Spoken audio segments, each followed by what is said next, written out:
আল্লাহ রাব্বুল আলামিন যেন আমাদের নামাজগুলো কবুল করেন এবং গোটা বিশ্বের মুসলমানদের ঈদের নামাজ যেন আল্লাহ কবুল করেন এবং বাংলাদেশের ঈদের নামাজ যেন আল্লাহ কবুল করেন।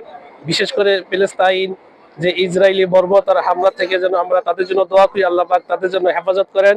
গোটা বিশ্বের মুসলমানদের ঈদের নামাজ যেন আল্লাহ তাআলা কবুল করেন। দীর্ঘ এক মাস সিয়াম সাধনার পরে আজ ঈদ উল ফিতর।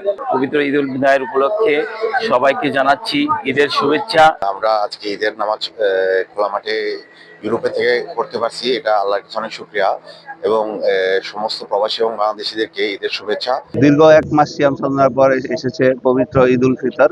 আমরা এই প্রবাসের মাটিতেও খোলা মাঠে ঈদ উদযাপন করতে পেরে খুবই আনন্দিত। রোদ বান বৃষ্টি উপেক্ষা করে সকলেই আমরা খোলা মাঠে মনের আনন্দে এক মাস সিয়াম পালন করে রোজা রেখে সকলে মিলে, সকল রাজনৈতিক সামাজিক আঞ্চলিক ব্যবসায়িক ছোট বড় আমরা সকলে মিলে একসাথে নামাজ আদায় করছি। এটা অত্যন্ত আমরা খুশি। দেশে এবং প্রবাসে যে যেখানে আছেন সবাইকে জানাই ঈদ উল ফিতরের শুভেচ্ছা। ঈদ মোবারক।